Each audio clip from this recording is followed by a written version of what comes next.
Sir फिजिक्सचा paper म्हणजे आमच्यासाठी बुमराह समोर बॅटिंग केल्यासारखं आहे. बॉल पडायच्या आधीच माहिती असतं का विकेट पडणार आहे. सर मनात खूप भीती भरली आहे. कसं बस 25च्या पुढे मार्क्स पडायला पाहिजे याचा पूर्ण प्रयत्न चालू आहे. या प्रयत्नांमध्ये जर मी तुला 2 मार्क कमीत कमी गॅरंटेड दिलं तर, जर तुला सांगितलं की बुमराहच्या समोर बॅटिंग करता येत नसेल तर असं काहीतरी कर की बुमराहला वाईड बॉल टाकावा लागेल आणि तुला रन मिळतील. याचा अर्थ मला असं म्हणायचंय की सीईटीच्या पेपरला जायच्या आधीच जर 2 प्रश्न शुअर असले तर सर तुम्ही पेपर लीक करताय का? नाही. पेपर लीक करण्यासारखे फालतू कामं करायचे नसतात. मग काय, पेपरचा अनालिसिस करून बऱ्याच गोष्टी आपल्याला कळतात.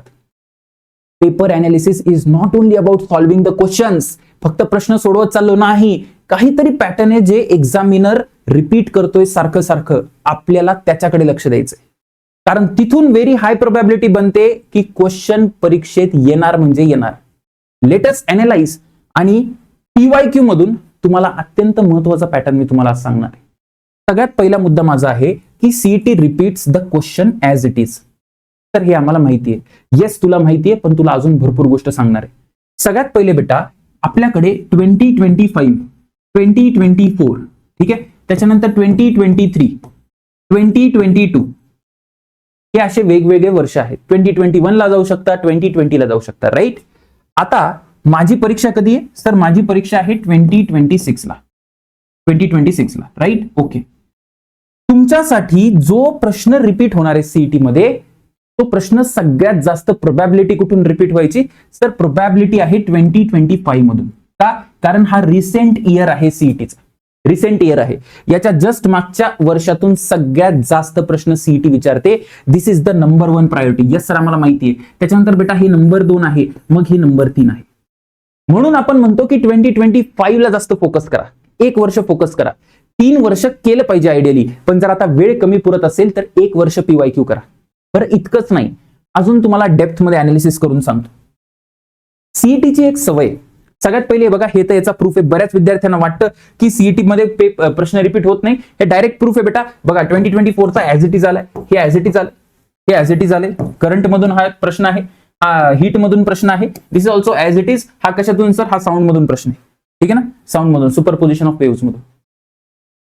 आता सीईटीची एक सवय जी मी तुम्हाला सांगणार आहे, काय की सीईटी काय करते ना, सीईटी एकाच प्रश्नाला मल्टिपल इयर्स मध्ये रिपीट करते. आपल्याला काय वाटतं? आपल्याला वाटतं एखादा प्रश्न जर 3दा आलाय तर तो 4दा कशाला येईल? ऑलरेडी विचारून झालाय, ही आपली माइंडसेट आहे. पण असं सीईटीने विचार कर, असं मी नाही म्हणत, असा डेटा म्हणतो. आणि data never lies, data speaks truth. सीईटीने 2025 ला हा प्रश्न विचारलाय बरं का. 2025 ला मागच्या 3 वर्षामध्ये त्यांनी रिपीट केलाय आणि हा 4थ्यांदा प्रश्न विचारलाय.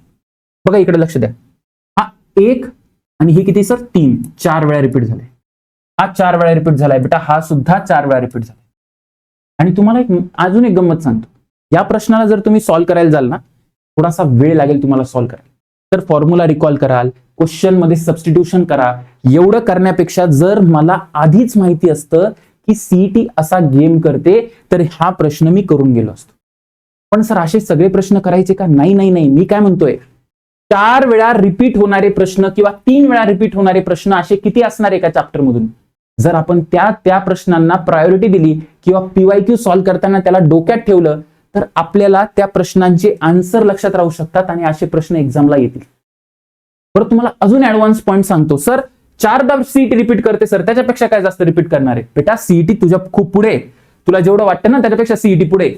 2025 ला ज्या विद्यार्थ्यांनी परीक्षा दिली असेल त्यांनी विचार केला असेल, यार 1दा, 2दा, 3दा, 4दा, 5दा प्रश्न आले, कशाला सोडू याला मी, कशाला सोडू?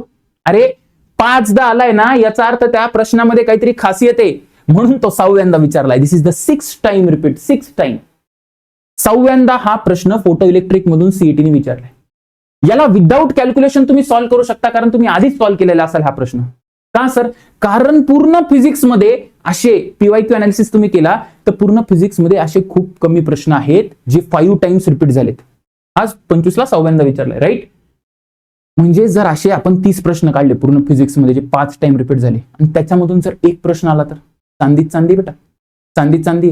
एक प्रश्न किंवा दोन प्रश्न 2 मार्क, टाइम वाचवतात 2 मार्क, ब्रांच चेंज करतात, कॉलेज चेंज करतात, जिल्हा चेंज करतात, सगळं चेंज करतात.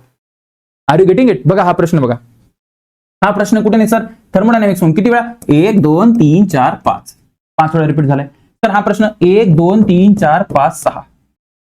आणि हा प्रश्न तुम्ही सॉल्व्ह करायला गेला ना तर याच्यामध्ये conservation of momentum as well as conservation of mechanical energy लागेल. हा प्रश्न 99% काय जास्त 100 पैकी हार्डली 3-4 जण हा प्रश्न सॉल्व्ह करतील. 100 काय मी तर म्हणतो 1 लाखापैकी हा प्रश्न मॅक्सिमम 300-400 जण सॉल्व्ह करतील फिजिक्सचा रिअल टाइम मध्ये. ठीक आहे ना? म्हणजे तुम्हाला असा प्रश्न बोनस मिळतोय, बोनस जो बाकीच्यांना येत नाही येतो. Provided you have that analytical mind. शत्रूला रीड करायची कॅपॅसिटी पाहिजे. नुसतं तलवारी चालून होत नाही, तसं युद्ध जिंकता येत नाही. तर तुम्हाला कळालं असेल की सर काय म्हणतायत, म्हणजे तुम्हाला पुढच्या वर्षी म्हणजे या वर्षी तुम्ही जे सीईटी देतायत ना त्यासाठी तुम्हाला कसे प्रश्न शोधायचे, असे प्रश्न शोधायचे जे बघा 1 2 3 4 म्हणजे इथे कुठे ना कुठे 2026 राहू शकतो. आय डोंट नो राहील की नाही, मी तुम्हाला फक्त थिंकिंग प्रोसेस देतोय. हाच प्रश्न राहील की नाही माहिती नाही, पण असा कुठला तरी प्रश्न रिपीट होणार म्हणजे होणार है ना. हा सीईटीचा डेटा म्हणतो बघा, हा 3 वर्ष म्हणजे 4थ्यांदा होऊ शकतो, तर हा 4 वर्ष म्हणजे 5व्यांदा होऊ शकतो.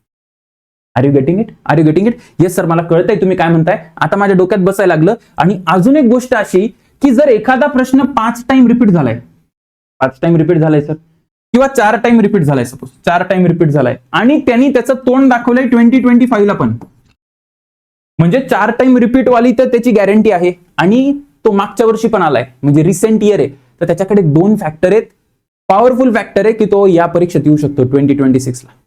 Are you getting it? Are you getting it? तो तुम्हाला असं पीवायक्यू अनालिसिस करून मार्क्स मिळणार आहेत. हे तुम्हाला मी फिजिक्सला सांगितलं, असं केमिस्ट्री आणि मॅथ्सला पण असेल. I am damn sure. Me analysis केला नाहीये केमिस्ट्री आणि मॅथ्सचा, तुम्ही एकदा करा बरं अनालिसिस. आणि जर तसं झालं तर तुम्हाला फ्रीचे 6-7 मार्क मिळू शकतात. एकदा करा अनालिसिस आणि मला कमेंट करून सांगा.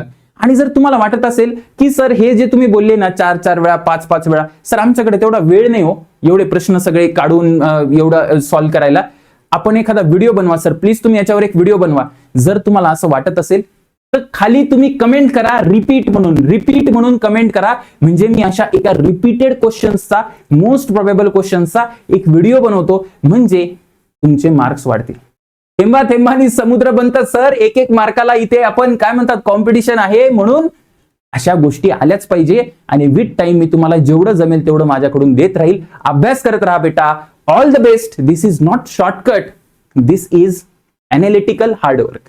अनालिसिस करून हार्डवर्क करायचे. At the end of the day आपल्याला क्वेश्चन सेग्रिगेट करायचे, असे सगळ्या चॅप्टर मधून बघावं लागतील आणि त्यानुसार सॉल्व्ह करावं लागतील, पण एक मार्ग मिळतो. चला भेटू आपण पुढच्या व्हिडिओला लवकरच.